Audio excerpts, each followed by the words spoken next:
Programa Prime Leads, um oferecimento Atlus Group.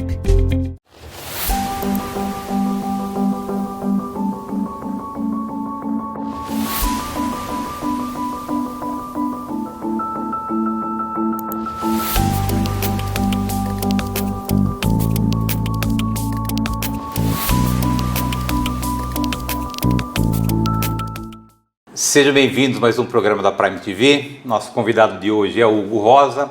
O Hugo é sócio fundador da Método Engenharia S.A. Hugo, prazerzaço recebê-lo aqui no programa. Obrigado por ter aceito o convite, estar aqui conosco para compartilhar a tua história, teu momento profissional e também os planos que você tem ainda para o futuro. Seja bem-vindo. Bom dia a todos, é um prazer estar aqui nesse programa. Muito obrigado pelo convite. Agora, fazem 50 anos, um pouquinho mais de 50 anos que você está nessa estrada, nessa jornada. Dificilmente alguém nunca ouviu falar na Método Engenharia. Como é que está sendo essa história, essa trajetória de sucesso que você tem construído até aqui, Hugo? Olha, eu acho que quando nós fundamos a empresa, nós tínhamos dois principais objetivos. Um é que a empresa deveria ser um veículo de desenvolvimento das pessoas. E o segundo é que nós devemos trazer para o setor de engenharia e construção as melhores práticas da indústria. Que quando nós começamos a trabalhar nesse setor lá atrás, era absolutamente artesanal, nós estávamos rigorosamente na Idade Média. E você tem e coleciona aí reconhecimento aí nacional pelo trabalho da Método durante esses 50 anos, né? Durante esse tempo dessa jornada da Método, né? O que você pode destacar para nós de premiação e de reconhecimento, Hugo? Eu acho que o principal prêmio que nós recebemos foi da revista Exame. Fomos 5 vezes a melhor empresa do nosso setor de engenharia e construção e uma vez fomos a melhor empresa do Brasil de todos os setores. Eu acho que esse, sem dúvida, é a melhor premiação que nós tivemos. Mas tivemos outras também, que eu acho que são importantes. Para falar de coisas mais recentes, uma das coisas mais novas que tem no setor da construção civil, o uso do BIM. E nós ganhamos 2 vezes o Prêmio Nacional BIM, também, agora recentemente.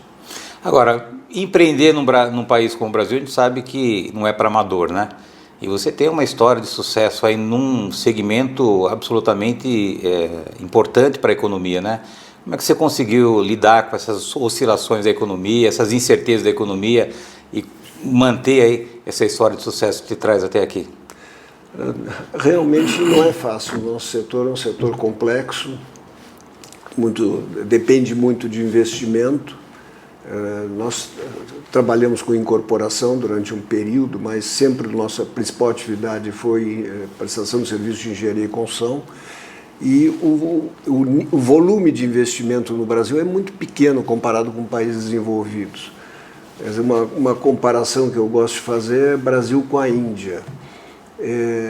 O que o Brasil tem de investimento sobre o PIB, a Índia tem de despesa custo público sobre o PIB.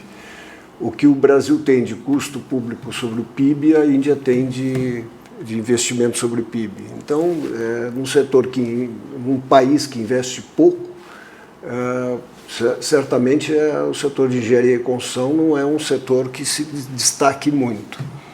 Agora, o setor de engenharia sempre foi notadamente um segmento que emprega muitas pessoas, né? Sim. No seu negócio, você chegou a ter pico de quantos colaboradores, quantos funcionários, quantas pessoas trabalhando em obras, Hugo? Nós chegamos a ter um pico de 5.000 pessoas, funcionários próprios nossos, fora os subcontratados. E como administrar esses, que normalmente nós sabemos que são pessoas com baixa instrução, pessoas normalmente vêm do Nordeste para cá, como é que é administrar 5.000 pessoas dentro de um ambiente absolutamente concorrido como é a construção civil? Bom, deixa eu contar um pouquinho da história até antes da Método. Eu sou engenheiro mecânico de produção e acabei indo parar no setor de engenharia e construção meio por acaso, porque na época da faculdade montamos uma fábrica de bloco de concreto, porque eu entrei na Poli em 67. E se nós pegarmos esse período entre meados dos anos 60 e meados dos anos 70, a economia brasileira crescia mais de 10% ao ano, e o setor de engenharia e construção, entre 65 e 75, cresceu 15% ao ano, geometricamente. Então, Era um mercado fantástico na época. Eu precisei começar a trabalhar no terceiro ano de faculdade e aí montamos uma fábrica de bloco. E foi aí que eu comecei a ter contato com a construção civil. Eu sou engenheiro mecânico e nunca tinha, não tem nada. A minha família é uma família de médicos, não é uma família de engenheiros.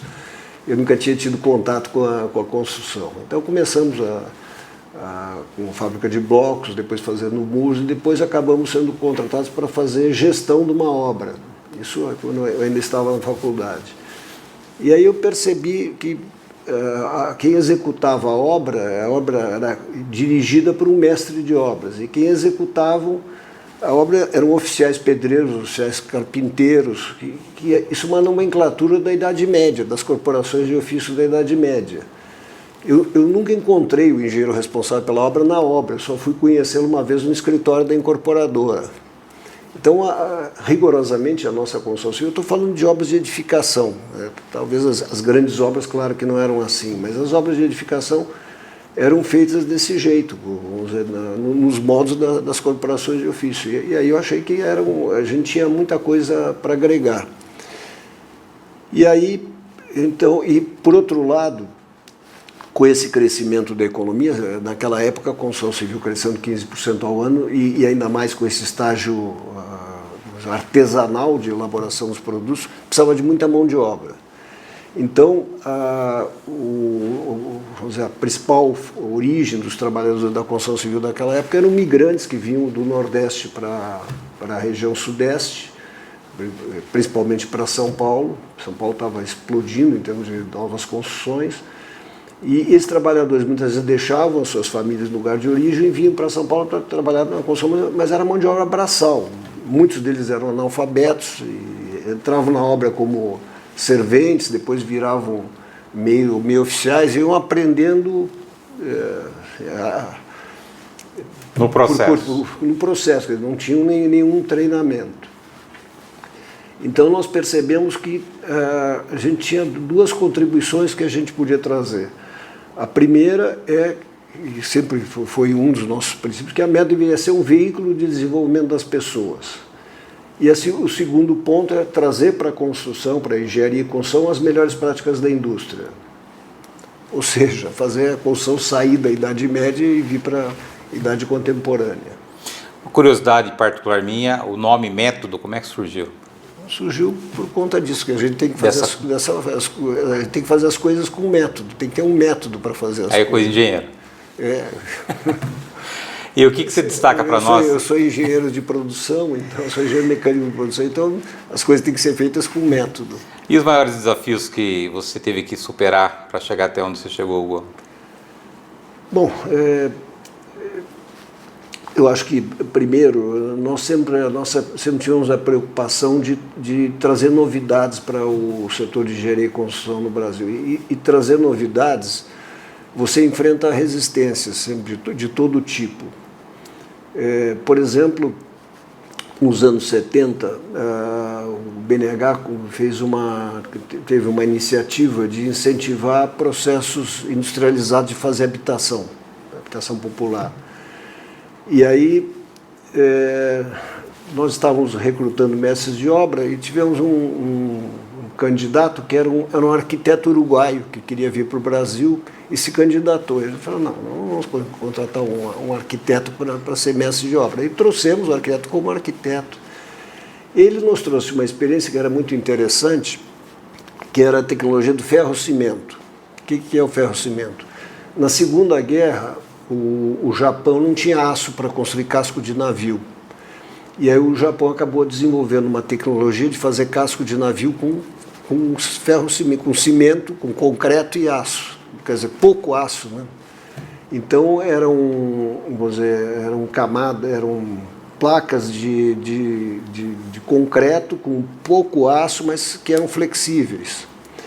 Então esse arquiteto uruguaio ele desenvolveu cascos de veleiro com ferro-cimento. E aí quando ele veio para cá, vamos fazer casa popular com ferro-cimento. E aí desenvolvemos uma tecnologia para fazer placas de ferro-cimento, eram placas muito finas, de 5 centímetros de espessura, 3 centímetros era a parte portante e 2 centímetros de isolamento termoacústico. E aí, o final dos anos 70, o BNH organizou um campo experimental de protótipos em Narandiba, próximo de Salvador, e aí nós produzimos uma casa e mandamos para expor em Narandiba. Então, puxa, vamos fazer uma casa, e fazíamos a casa em poucos dias, em 3, 4 dias a casa ficava pronta, e era feita no canteiro de obra. A tecnologia de produção eram em placas e eram feitas no canteiro de obra. Só que aí havia uma orientação no governo federal de que a construção civil tinha que absorver emprego, então coisas industrializadas não eram bem-vindas. E aí começou a ter várias resistências, vários obstáculos à industrialização da construção por conta disso. Então, muitas vezes as novidades, por melhores que sejam, trazem resistências por motivos mais variados. Muito bem, Hugo. Eu vou pedir a tua licença para um rápido intervalo. Na volta nós retomamos aqui o assunto com o Hugo Rosa. O Hugo é sócio fundador da Método Engenharia S.A. Nós voltamos no instante.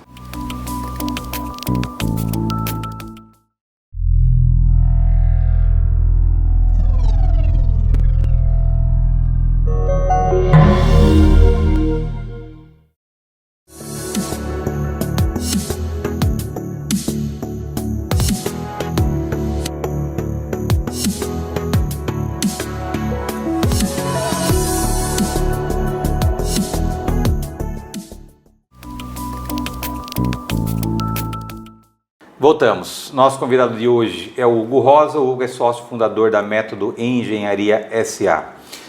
Falando de diferenciais, o que a Método oferece hoje para o mercado, Hugo, comparado aí com as empresas que atuam no mesmo segmento, o que você pode destacar para o nosso telespectador? Bem, acho que uma coisa que é muito importante quando a gente fala de engenharia e construção é que não existe obra melhor que o seu projeto. Lá atrás, nós tivemos no segmento de obras públicas uma legislação que impedia que as empresas que executavam o projeto pudessem executar as obras. Então você tinha aí o mercado se dividiu nas empresas de engenharia, que faziam os projetos, e as construtoras, empreiteiras que executavam as obras. E essa divisão é muito ruim, porque não existe obra melhor que o seu projeto. Quando você vai executar uma obra e você tem um projeto pronto, você vai cometer todos os erros que já tem no projeto e mais alguns. Então, se você quer melhorar o ciclo como um todo, você tem que atuar no projeto desde a concepção, otimizar a concepção e trazer isso depois até o momento que a obra é concluída e é entregue ao cliente. Então, nós sempre pensamos dessa forma em oferecer para os nossos clientes o ciclo inteiro, desde a concepção até a obra e até o pós-obra. Também, quando você faz o projeto, você tem que sempre também pensar no pós-obra, na manutenção. O projeto tem que prever a facilidade de manutenção. É comum, por exemplo, ver obras que têm áreas da parte técnica da obra ou demasiado pequenas, que o operador mal consegue andar em volta dos equipamentos, ou áreas muito grandes que poderiam ser diminuídas e usar aquela área disponível como uma área útil do empreendimento. Então essa sempre foi a nossa fonte. E a outra coisa, que para a gente poder fazer isso bem feito, a gente tem que ter uma equipe qualificada. Então, para isso, uma das nossas, voltando, a empresa ser um veículo de desenvolvimento das pessoas. Então, a engenharia é prestação de serviço, não é uma indústria. Apesar de ser indústria da construção, no nosso caso, nós somos uma empresa de prestação de serviço. Agora, quando você veio lá do Sul para cá, você imaginava chegar onde você chegou, conquistar o que você conquistou, ter esse reconhecimento nacional que você tem no Brasil hoje, Hugo? Olha, até o momento que nós lá atrás decidimos montar uma fábrica de blocos de concreto, nunca tinha pensado em trabalhar na construção. Eu sou de uma família, minha família toda de médicos, eu sou uma ovelha negra da família, que eu resolvi ir para o setor de engenharia, e para mim, eu sempre gostei muito da parte mais científica, eu nunca me imaginei trabalhando no setor da construção. como eu tive que começar a trabalhar durante a meio da faculdade, aí decidi montar uma fábrica de blocos de concreto, acabei tendo contato com a construção civil nessa época. Eu sou engenheiro mecânico de produção e aí eu percebi que esse era um segmento excelente para o engenheiro mecânico de produção. Quando você vai para uma indústria mecânica, as coisas muitas vezes são empresas que nasceram fora do Brasil, já trouxeram todos os seus processos otimizados para o Brasil. E nosso setor de engenharia, principalmente a parte de edificações, quando nós começamos, ela estava parado na Idade Média, nas corporações de ofício da Idade Média. Então, nós identificamos que esse era um excelente segmento. Mas foi um aprendizado, não foi uma coisa que era um objetivo. Desenhado. Mas aí eu percebi que realmente a gente poderia contribuir muito nesse segmento por conta disso, que era um segmento que estava parado no tempo. E teve um momento da história que foi uma virada de chave, que de repente você pegou um caminho efetivo que teve um crescimento exponencial? Teve algum momento que a própria economia ajudou? Ou essa tua sensibilidade de identificar oportunidades ajudou a ter um crescimento vertiginoso, Hugo? Eu acho que as coisas foram acontecendo. Então, quando nós começamos com a fábrica de blocos de concreto, era obviamente uma fábrica artesanal. E você tinha um bom sócio, né? Eu tinha um bom sócio. Meu primeiro sócio na fábrica de blocos de concreto foi o Henrique Meirelles. E nós começamos a empresa tudo direitinho, os empregados todos registrados, todas as vendas eram feitas com nota. E na época a construção civil era muito informal. Então, nós tínhamos concorrentes grandes que tinham indústrias com uma capacidade de produção muito maior que a nossa, que conseguiam atender grandes quantidades, e o nosso cliente tinha demanda pequena. Então, muitos dos nossos concorrentes, ou quase a totalidade, tinha muita informalidade, não registravam os trabalhadores, vendiam sem nota, e a gente fazia tudo direitinho, era muito difícil competir dessa forma. Aí nós começamos a fazer muros. E aí o muro, a gente fabricava matéria-prima, nós éramos mais competitivos. E aí nós começamos a propor aos nossos clientes a montar uma fábrica de bloco dentro das obras, a gente fazia a gestão. E aí começamos a fazer gestão de obra, e aí percebemos que aí chegamos a essa conclusão, né, de que nós estávamos parados nas corporações de ofício da Idade Média, porque naquela época, estou falando do final dos anos 60, início dos anos 70, as obras eram executadas sob a gestão do mestre de obras, e os trabalhadores que executavam a obra eram oficiais pedreiros, oficiais carpinteiros, que é uma nomenclatura das corporações de ofício da Idade Média. Então, o nosso sistema de produção estava parado na Idade Média. Então, era um caminho, como sou engenheiro de produção, era um caminho excelente, muito melhor do que uma indústria mecânica. Agora, saindo um pouquinho da engenharia, trazendo para o negócio, para o business, né? O quanto que o network, os relacionamentos foram importantes e ajudaram você e continuam ajudando você a construir essa bela história, Hugo? Eu acho que no nosso segmento o network é fundamental. Então, se alguém fabrica um produto industrial que é vendido numa prateleira do supermercado, o comprador vai lá, compra o produto se ele gosta, se o produto tem um preço adequado, se a qualidade do produto é boa, mas o fabricante não tem um network com o seu consumidor. Ele pode fazer publicidade, mas ele não tem uma relação. No nosso setor, não. A gente trabalha em conjunto com o cliente. Não é que a gente presta um serviço e o cliente fica simplesmente nos olhando. Normalmente, o sucesso do empreendimento depende de uma ação integrada entre o cliente e a construtora, entre o cliente e a empresa de engenharia. A gente sabe que, para se ter sucesso, acho que qualquer atividade na vida, né, Hugo? A gente precisa de uma equipe, né? A gente sozinho, a gente pode puxar como locomotiva, mas você tem que ter do teu lado e na primeira linha pessoas que complementam aquilo que nos faltam e que nos dá energia adicional para poder a gente não parar e continuar sempre adiante, né? Como é que foi e como é que está sendo a questão da Método especificamente, né? Você tem um quadro de diretoria, como é que o organograma da companhia hoje? Eu vou falar um pouquinho, um pouco de formação. Aquilo que a gente pretendia fazer era uma coisa muito diferente do que a imensa maioria das construtoras, das empresas do nosso setor faziam. Nós queríamos fazer uma coisa muito diferente.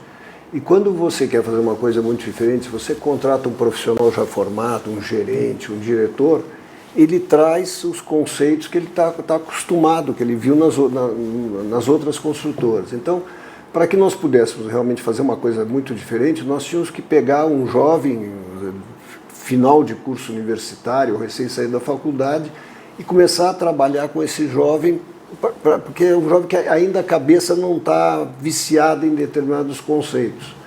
Então nós sempre investimos muito no nosso programa de estagiários, programa de trainees, para formar os nossos profissionais. Então, muitos diretores, muitos gerentes nossos vieram desses programas de formação de estagiários e trainees. E eu acho isso fundamental. Você tem que formar o profissional para ter uma identidade de pensamento com ele. Outra coisa que a gente sempre ouviu falar é a questão do desafio da mão de obra, né? Você teve momentos que faltou mão de obra para a obra, para a construção? Você tem algo que você possa, nessa história, nessa trajetória, destacar para nós, Hugo? Eu acho que tivemos, e eu acho que isso é uma coisa que tende a piorar no Brasil no setor de engenharia e construção. Apesar da participação do segmento de engenharia e construção no nosso PIB ser muito pequeno, a questão é que lá atrás, quando nós começamos, era um migrante, muitas vezes que vinha do campo, ia para uma cidade do Nordeste, depois vinha para São Paulo, e o único setor onde ele poderia trabalhar, porque muitos deles eram analfabetos, não tinham formação, era a construção. Então a construção recebia esse contingente de mão de obra. Só que na época a população brasileira crescia muito, quer dizer, uma coisa fácil de dizer é o seguinte: entre o tri e o tetra mundial, nós crescemos uma França. Não sei, a música do tri era 90 milhões em ação, quando nós fomos tetra, 140 milhões. Crescemos 50 milhões de habitantes entre o tri e o tetra, que era a população da França naquela época. E essa população, então, o Brasil crescia e a construção civil, então, tinha essa missão de absorver essa mão de obra que vinha. E também o seguinte, nós tínhamos 2/3, lá nos anos 50, 2/3 da população no campo e 1/3 nas cidades. No ano 2000, 80% nas cidades e 20% do campo. Então houve uma brutal migração do campo para a cidade. E na cidade, o que esse trabalhador vai fazer se não tem formação? Era o único setor que absorvia essa mão de obra, a construção civil. Nós tivemos uma crise de mão de obra em poucas décadas atrás, que o setor da construção civil deu uma encolhida muito grande e dispensou muita mão de obra. E esses trabalhadores que saíram, eles foram trabalhar, ser frentistas de posto de gasolina, foram fazer... Você tem que se virar. Se virar, trabalhar em reciclagem. Bom, quando a construção reativou e tentou chamar esses trabalhadores de volta, eles não quiseram. Eles preferiram continuar fazendo as coisas que eles estavam fazendo. Então, apesar da nossa participação no setor de engenharia e construção no PIB ser muito pequena, nós temos dificuldade, porque a gente tem dificuldade de atrair. Continua ainda, essa dificuldade continua ainda? Sim, continua.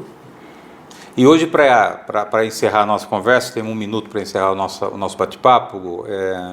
Como é que você vê 2025? O que você está projetando com toda a experiência que você tem, com essa visão que você tem no futuro, para a economia, para a política? O que a gente pode esperar, segundo a sua visão, principalmente pelo aspecto econômico, para 2025? Pensando no Brasil, eu acho que enquanto a gente tiver um gasto público sobre o PIB, no nível que nós temos, o Brasil vai continuar crescendo isso, 2%, 3% ao ano, que até as pessoas acham bom, mas eu acho ridículo porque é muito menos do que a média do mundo. Muito menos que a média do mundo. E com o potencial que tem, né? Com o potencial, nós estamos ficando para trás. E então... a gente não dá para imaginar, vamos crescer 2% no ano que vem, isso é nada, é ridículo. Então, o que nós estamos na meta pensando em fazer é atuar, diversificar nossa atuação e ir para coisas bastante diferentes, atuar em segmentos bastante diferentes, onde a gente pode realmente contribuir com engenharia para dar melhores soluções. Muito bem, Hugo. Parabéns pela tua trajetória, parabéns aí pela história tão brilhante que você tem construído. Obrigado por ter aceito o convite, feliz de poder recebê-lo, o amigo, aqui no nosso programa. O convite é permanente, sempre que se tem algo adicional para compartilhar com o nosso telespectador, o programa está sempre à sua disposição. Obrigado. Muito obrigado, muito obrigado. Obrigado, telespectador, pela tua audiência. Obrigado por esse encontro semanal que nós temos aqui na Prime. Lembrando que o programa inédito vai ao ar toda terça-feira, 9h30 da noite. Aguardo vocês na próxima semana. Até lá. Programa Prime Leads. Um oferecimento Atlus Group.